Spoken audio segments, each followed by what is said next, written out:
Hi guys, today we will talk about how to fix Snapchat not visible on settings.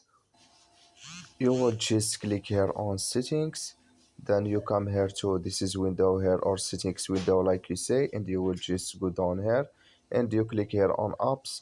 Then you come here to apps window and this is window, and you will just go down here to looking for snapshots up here, and this is window. We will just go down to found snapshots up, and we will click here on snapshot.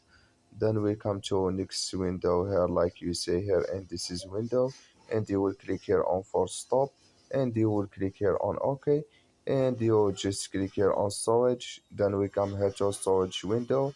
You will just click here on clear cache here and clear cache, and you click here on clear data, and you just turn off your phone and turn on it, and it's going to work with you.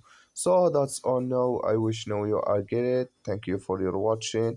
Don't forget to support us by like and subscribe, and see you in next video.